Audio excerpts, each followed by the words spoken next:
여러분, 미국 특허청 데이터베이스에 조용히 등록된 특허 하나가 전기차 업계 전체를 뒤집어 놓을 수도 있다는 사실 알고 계셨나요? 오늘 T3에서 이 이야기를 제대로 풀어드리려고 합니다. 오늘 영상이 도움이 되셨다면 구독이랑 알림 설정 부탁드려요. 바로 시작합니다. 테슬라 하면 대부분 자동차를 먼저 떠올리죠. 그런데 테슬라가 오랫동안 가장 공을 들인 분야는 사실 배터리입니다. 자동차는 결국 배터리가 전부라는 걸 일론 머스크도 엔지니어링 팀도 너무 잘 알고 있거든요. 그래서 테슬라는 2020년부터 468공 배터리라는 걸 직접 개발해 왔습니다. 지름 46mm, 높이 80mm짜리 원통형 셀인데 기존 217 배터리보다 에너지 밀도가 높고 제조 단가를 낮출 수 있다는 게 핵심 약속이었어요. 그런데 이 약속을 지키는 게 생각보다 훨씬 어려웠습니다. 구체적으로 어디서 막혔냐면 바로 캐소드, 우리말로는 양극재 공정이에요. 배터리 셀 안은 두 개의 전극이 있습니다. 음극재 즉 에노드와 양극재 즉 캐소드. 테슬라는 이미 몇 년 전에 에노드 쪽 드라이 코팅 공정은 완성했어요.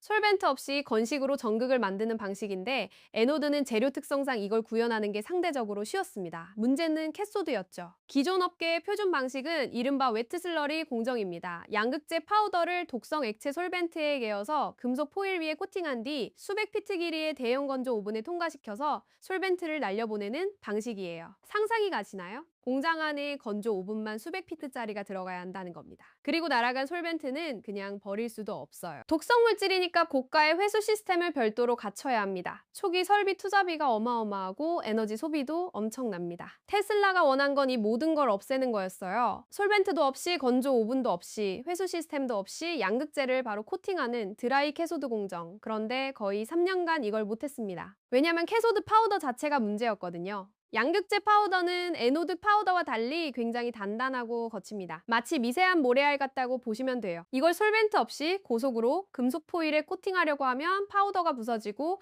코팅이 균일하게 안 되고 무엇보다 포일 자체를 긁어버립니다. 고속 공정에서는 이 마모 문제가 치명적이에요. 결국 양극재는 웨트 방식이 아니면 안 된다는 게 업계의 상식이었습니다. 테슬라 내부에서도 수차례 시도했지만 계속 벽에 부딪혔죠. 그런데 2026년 초에 공개된 미국 특허 US 2025엔 364561을 보면 테슬라 엔지니어링 팀이 결국 이 벽을 뚫었다는 걸 알 수 있습니다. 핵심은 바인더 시스템을 바꾼 겁니다. 기존에는 PTFE, 즉 테플론 소재를 단독으로 쓰고 있었는데 문제가 있었어요. 순수 PTFE만 쓰면 필름을 만들기 위해 고압 롤러를 무려 10번이나 통과시켜야 했습니다. 10번이요. 자동차 양산 속도에서 이건 현실적으로 불가능한 숫자예요. 배터리를 수백만 개 찍어내야 하는데 각 셀마다 롤러를 10번 돌린다는 건 공정 자체가 병목이 된다는 뜻이니까요. 그래서 테슬라가 선택한 건 PTFE에 PVDF라는 폴리머를 조합한 복합 바인더 시스템입니다. PVDF는 화학적 안정성이 극도로 높은 소재인데 이 두 가지를 결합한 뒤 하이시어 제트 밀링이라는 공정으로 처리하면 아주 독특한 일이 벌어집니다. 복합 바인더가 잘게 쪼개지면서 마이크로 스케일의 거미줄 구조를 형성하거든요. 이 거미줄 구조가 핵심입니다.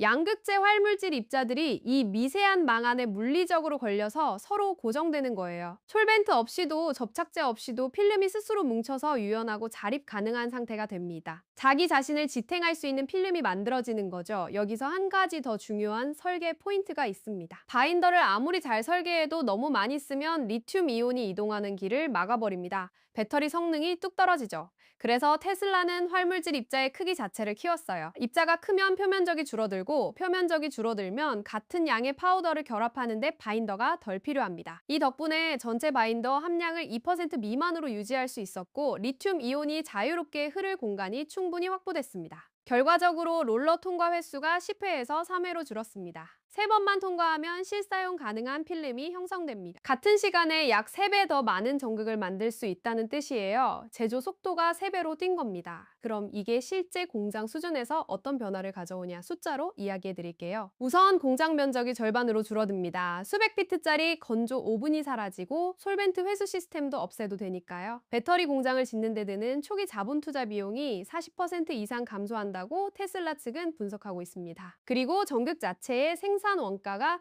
거의 절반 수준으로 내려갑니다. 설비 비용, 에너지 비용, 소재 비용, 공정 비용 전부를 합산했을 때 양극재 전극을 만드는 데 드는 비용이 50% 가까이 줄어드는 거예요. 전기차 가격에서 배터리가 차지하는 비중이 얼마나 될까요? 차종마다 다르지만 보통 전체 차량 원가의 30에서 40%를 배터리가 차지합니다.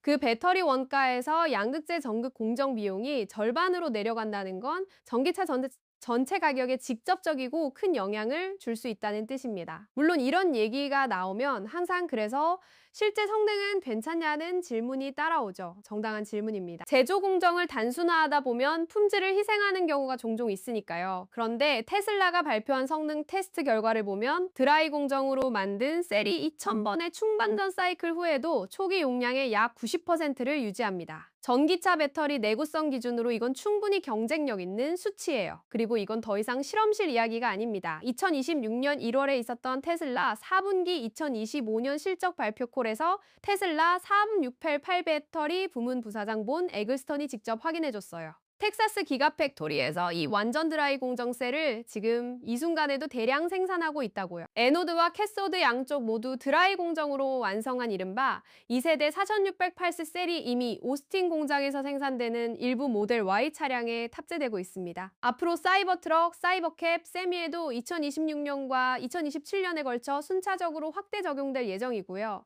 배터리 업계 전체 관점에서 이게 어떤 의미인지도 짚고 넘어가야 할 것 같아요. 드라이 전극 공정은 테슬라만 연구해온 게 아닙니다. 배터리 업계 전체가 원하는 미래 기술이에요. 드라이 공정이 상용화되면 누구나 공장을 더 작고 더 싸게 더 친환경적으로 지을 수 있으니까요. 독성 솔벤트를 쓰지 않는다는 것 자체가 환경 규제 관점에서도 엄청난 이점이 됩니다. 그런데 캐소드는 너무 어려웠어요. 테슬라 이전에 이걸 양산 수준에서 구현했다고 공식적으로 발표한 곳이 없습니다. 특허 출원 자체는 여러 곳에서 있어 왔지만 실제로 공장 라인에서 자동차용으로 찍어낸 케이스는 테슬라가 최초예요. 업계 표준을 처음 바꾼다는 게 바로 이런 겁니다. 특허 하나가 수십 년간 굳어진 제조 방식의 전제를 뒤집는 거죠. 테슬라가 이번 특허를 통해 확보한 기술적 혜자는 상당합니다. 복합 바인더 배합 비율, 하이시어 제트 밀링 공정 조건, 입자 크기 최적화 기준 이 세 가지가 맞물려서 작동해야 하는 시스템이기 때문에 특허 하나를 보는 것만으로 경쟁사가 똑같이 따라하기는 쉽지 않습니다. 물론 업계 전체가 이 방향으로 R&D를 집중하게 될 건 분명하지만 양산까지의 격차는 꽤 오래 유지될 가능성이 있어요. 46680%g이 처음 공개된 게 2020년 배터리 데이였습니다. 그때 테슬라는 드라이 전극 공정으로 제조 비용을 혁신하겠다고 선언했어요. 그로부터 약 5에서 6년이 걸렸지만 결국 해냈습니다.